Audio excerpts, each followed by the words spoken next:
I'm Dennis Anderson along with Pamela Fish. Here's what's coming up on Almanac North. Very cold weather is in the weekend forecast again, and Minnesota's governor has already called off school for Monday. A brutal start to winter, and it's just beginning. A panel of economic experts is here tonight to review the region's 2013 business climate and look ahead to what we can expect in 2014. Plus, we'll have the business headlines and a news file story from 25 years ago, the first week of 1989. Happy New Year, everyone. Almanac North is next.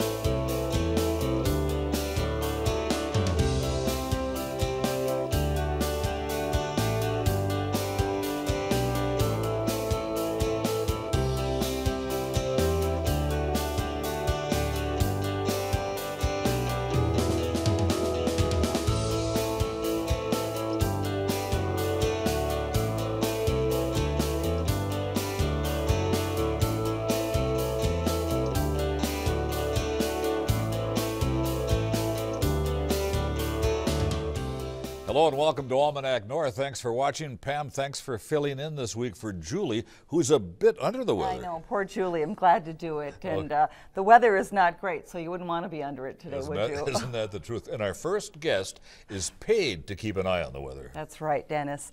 Well, maybe we've been spoiled by a run of mild winters the past few years, but this winter has come on with a vengeance. According to the National Weather Service, December was the third snowiest and seventh coldest on record in Duluth. And there is more cold on the way. After just a few hours above zero, temperatures are expected to plunge later this weekend.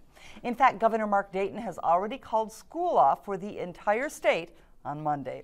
Joining us now is Christenson, the warning coordinator meteorologist at the National Weather Service in Duluth. Carol, thanks for being here. You're welcome. We're glad to have you, but I would guess that maybe you're not so popular these days. Well, people tend to stop me in wherever I am, people who know me, and say, can't you stop this? It's like, well, sometimes I wish I had the power, but I don't. Carol, where's the jet stream? What's causing all of this? The jet stream is right over us, and that's what's causing the snow right now. Well, helping to cause the snow right now. Yeah. Eventually, that jet stream is going to go south of us, which will colder bring that cold air down right over us. So the folks down south, because the jet stream continues to drop, they're going to get cold too. They are. In fact, the whole central part of the U.S., well, most of the U.S. is going to be very, very cold. I was looking at forecast low temperatures just before I came, and even down in Iowa, they're expecting low temperatures in the -20s. Really? Okay. A term I use once in a while is brutally cold. Maybe that's overused. Brutal? Yeah. Depends on who's looking at it, I guess. Right. I think for Iowans, maybe that is brutal. Yeah. For us, it's more layers, lots more layers. Sure. Well, that brings to mind, whether this is the worst for us. It's the third coldest December and the seventh snowiest, but in a broader look of things, it isn't really that different, is it? It's been colder. Yeah. It's been colder. In fact, Kevin, who I work with, gave me some quick little tidbits that I could share. And the longest less than 0 degree day, in other words, the temperature never went above zero. The longest stretch was 11 days. 11 days. How long ago? That was in 1912. Oh, that long back. So we're not close. No, we're not, are we? No. Well, we like to say, well, when we were kids, we had more snow or we had colder. Well, not really. 1912. Well, I wasn't around. Even I wasn't around then. Another little tidbit that he gave me was, if we continue, if our forecast is correct, the National Weather Service forecast is correct, with the temperatures that we're forecasting right now, we will be the 70th coldest stretch. 70th? Yeah. Okay. So we're not anywhere near the coldest. But we have been spoiled because we haven't had this Well, how long stretch is of it? It's cold. been like a 10-year stretch since it's been this cold, right? Yes, and we've exactly. We've forgotten how 10 cold. years. Really? Minus 30, January 29th, 2004. Ah, okay. Yeah, so it's been a while. Yeah. So how long is this expected to last? People are always asking you, I'm sure, you know, what's the future for the rest of the winter? Will it be this cold all winter? We are looking to see the teens again next Thursday. Really? So Above 0 teens? Above 0 teens next Thursday. And then the 18 to 14 day outlook calls for above normal temperatures. The rest of the year, maybe? And then in February, everything will melt. No, I know we're dreaming about that, but tell us a little bit about why we're seeing this cold snap after 10 years of pretty mild winters. There's so much that goes into account as far as temperatures go. And a lot of it has to do with El Nino and La Nina. Whenever we have an El Nino year, which means the tropical waters at the equator are cooling or are warming, it means, well, and then the temperatures near along the South America coast are warming. We are extremely warm. And the whole atmosphere changes because of the ocean currents and those temperatures. So, it's amazing how that seemingly little difference can change the whole atmosphere across the whole global atmosphere. It begs the question, Carol, is this climate change or is it just weather happening? It's normal ups and downs of weather. It's happened a million times before, it'll happen a million times again. It certainly has. The climate scale is huge, huge. This day-to-day little bumps are just part of this huge climate. Even 10 years is a little bump. Right, even 10 years is a little bump. Now I want to go back to that lake effect snow that you talked about and the jet stream causing so much snow, because we have some pictures from out of Ashland where I hear they saw, about 30 plus inches? 30 plus inches over of the snow. last week or so? They don't get that much snow in Ashland. Usually the big lake effect snow is south of Ashland, coming in near the Mellon, Mercer, south of Ashland. So it's unusual for them to get 30 inches of snow like that. Carol, does a cold winter mean a cooler than normal summer, or does it have nothing to do with it? We can't say. We can't say, okay, it's been so cold, so look forward to a nice warm summer. We could have a hot summer. Or maybe not. Yeah. So are there predictors? No, there aren't. There aren't. Okay. When you come up with a 30-day forecast, how do you do that? We have climate specialists. Actually, you can go to college and get a degree and become a climatologist. And they deal with lots that happened in the past, lots of statistics. Do they take averages then?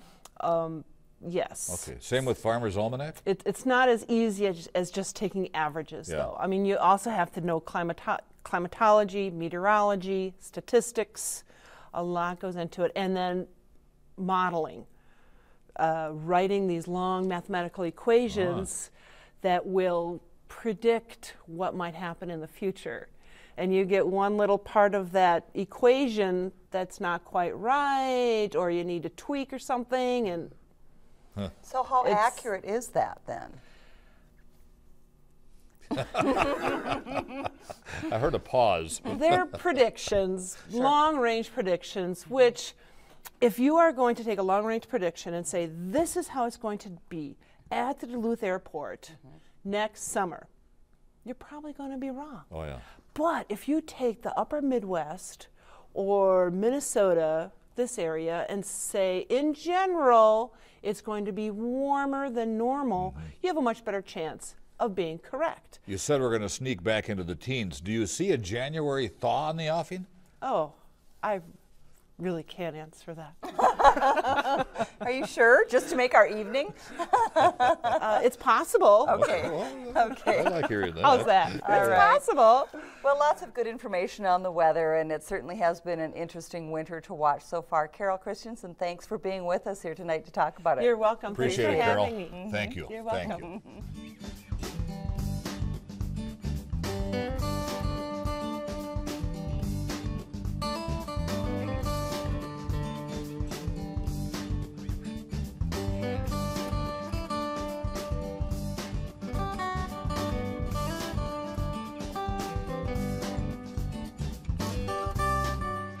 Now, let's dig into our news file archive for a look at what was making news 25 years ago this week.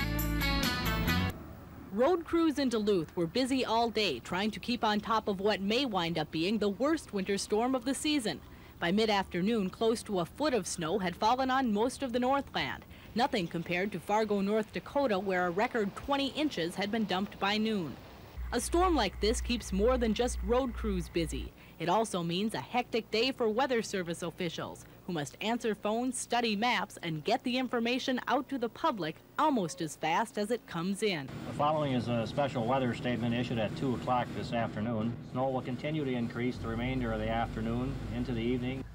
The Weather Service in Duluth has been busy quite often this year. This is the third major storm of the season. They have dropped an unseasonably large amount of snow on the area, so far about 70 inches. Barely into January, that's already more than the total accumulations of last year and the year before. The average for the entire winter season, that would be going all the way through April, would be 78 inches. The record seasonal snowfall in Duluth is 131 inches, so we still have a ways to go to surpass that.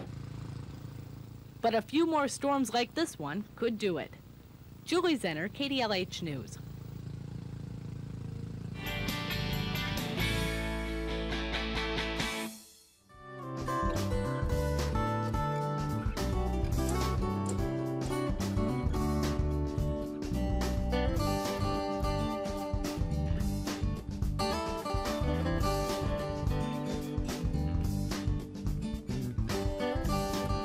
It's time for an Almanac North tradition, our annual economic year in review. 2013 continued a slow crawl out of a multi-year recession that has plagued the national economy. Now, while much of our region weathered the economic crisis better than other areas, it's good to see optimism growing for the new year. Our guests will share their views on the local economy.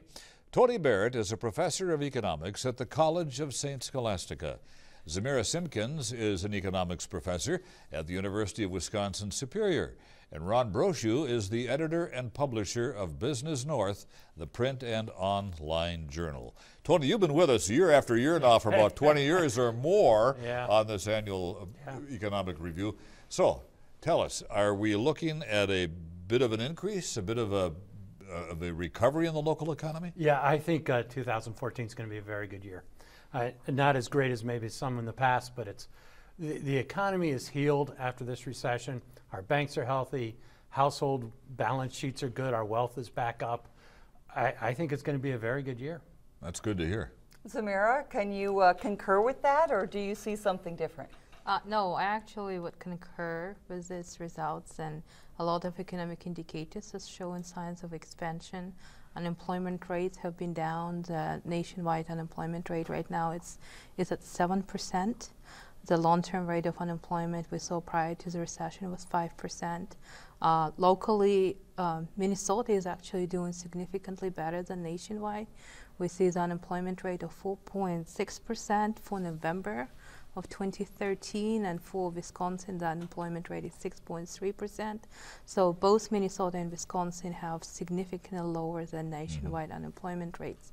And then many other indicators, including business and consumer confidence, are showing that everybody's starting to feel the signs of optimism. So 2014, I think, is going to be a really good year. Ron, from the business side, you keep a very close eye on the local economy. Did you find that this was really a tough economic time for us, or did northern Minnesota, northwest Wisconsin fare a little better than maybe other pockets of the country? I think the latter. We did fare a little bit better, but it wasn't universal. Some industries struggled a bit for a while. Mining did for a while, and some people struggled more than others. I think older workers, maybe folks my age who lost their jobs, struggled to get them find the same job or alternative employment. So that was difficult. Yeah. So has the mining industry climbed out of the hole? It has, and pretty much going full tilt right now. And then there is also the prospect, with the latest developments with Polymet inching closer to regulatory review, and that could be even a further stimulus down the road.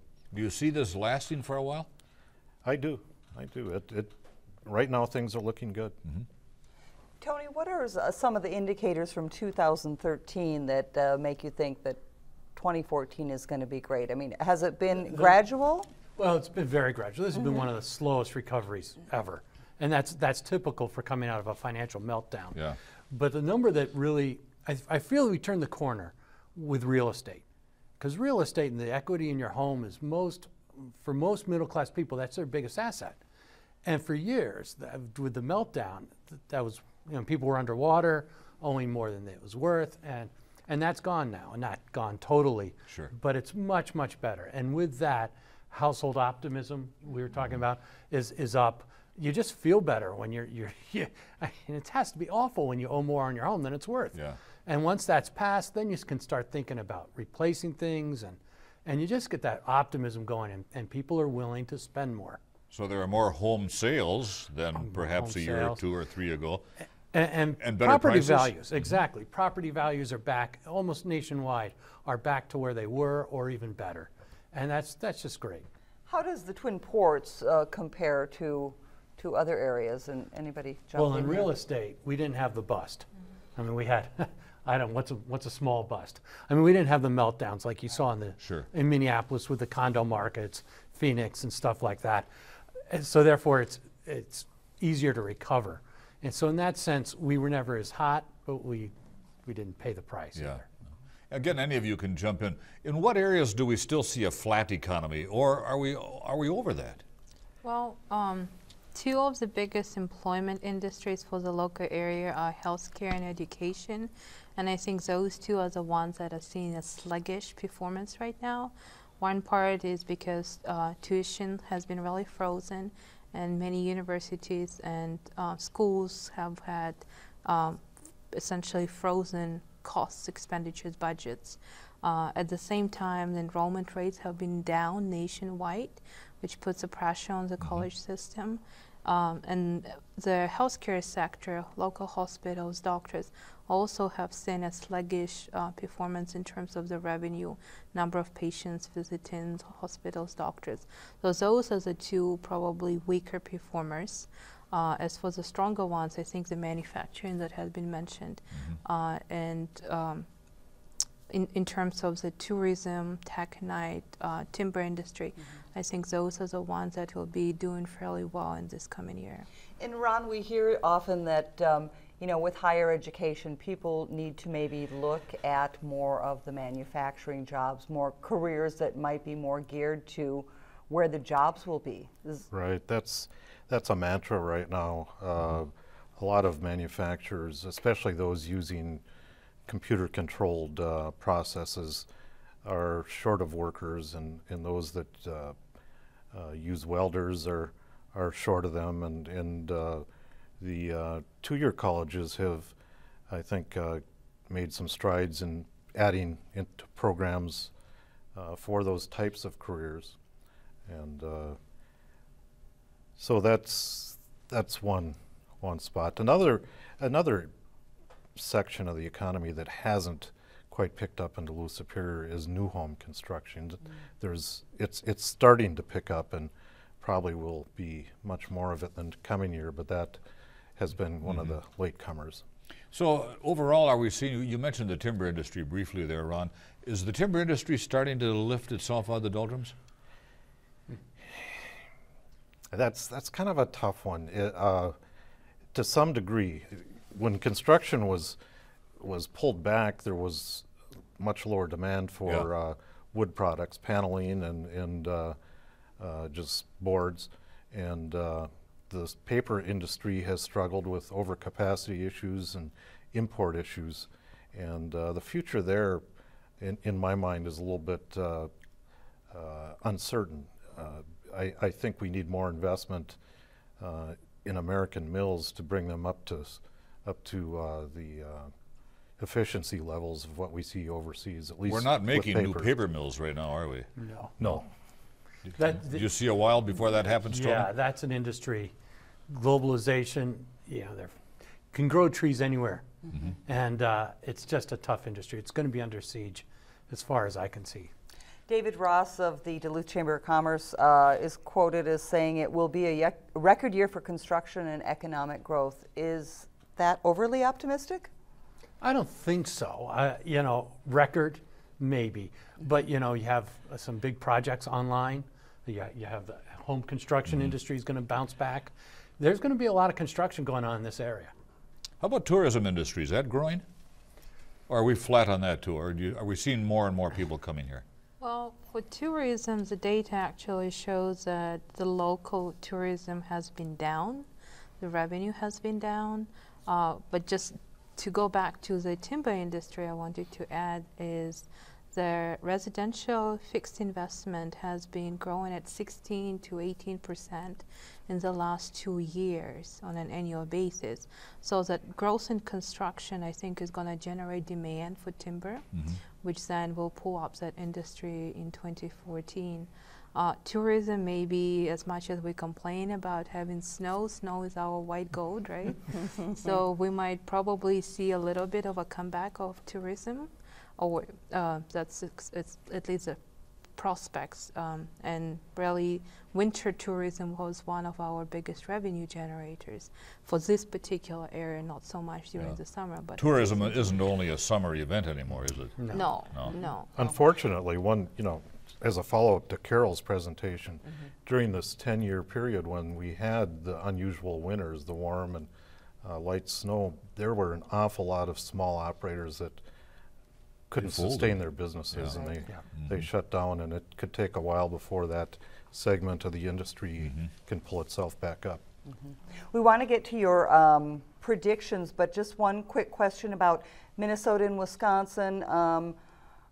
Are they comparable in terms of employment and the hope for employment? You know, different politics.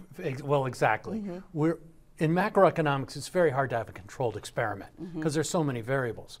But now we have two states with fairly parallel economies and industries who have gone in totally different directions in terms of politics and in terms of the approach, of economic approach. You're doing the low tax, low regulation, Wisconsin approach, the higher taxes, more investment, infrastructure investment in Minnesota. We'll see. We'll see. Yeah, we'll see. It's a great chance to see an experiment. Predictions. All right. Tony, Ron, you were both here last year, and we want to take a look at your economic predictions for 2013. First, Ron. I think manufacturing will be strong. The aviation sector in this area will continue to grow. Tourism, I think it's hard to gauge. The tax collections go up, but there's been a lot of inflation, so it's hard to tell if there's more people or just higher priced goods. So how do you think you did? I'd settle for that bet. Right on the money. Right. All right. Now we have a prediction from Tony Barrett for 2013.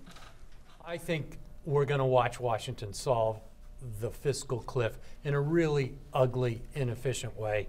And if you want a prediction, I think this time next year, we're going to be talking about whether the United States is remaining creditworthy to the rest of the world. Ooh. Well, I was right in October. I was wrong in last month. Right. And one of the nice things for 2014 is Congress has at least put the budget stuff aside for 2 years.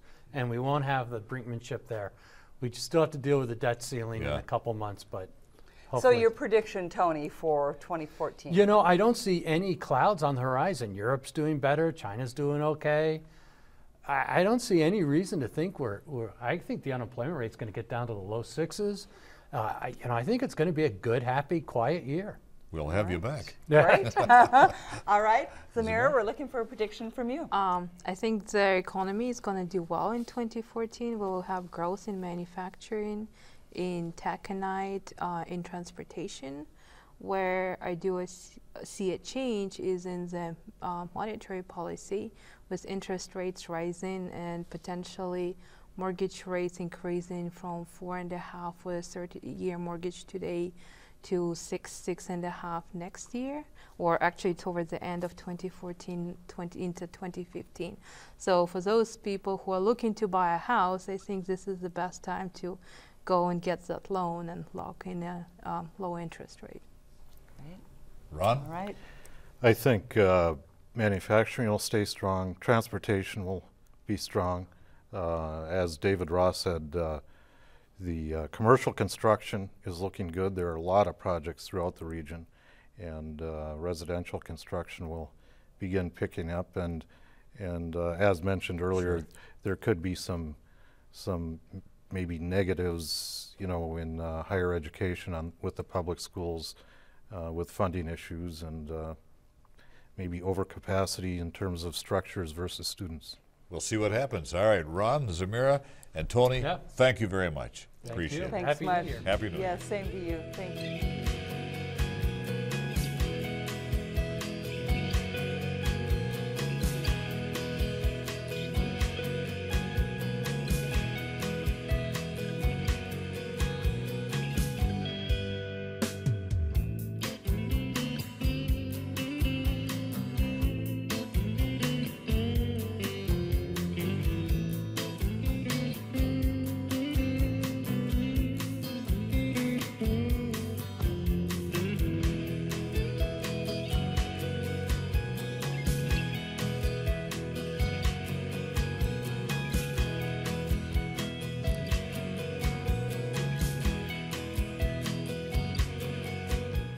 It's time now for the week's business news from Business North. As mentioned, the region had some very good and some not so good news about unemployment as 2013 came to a close.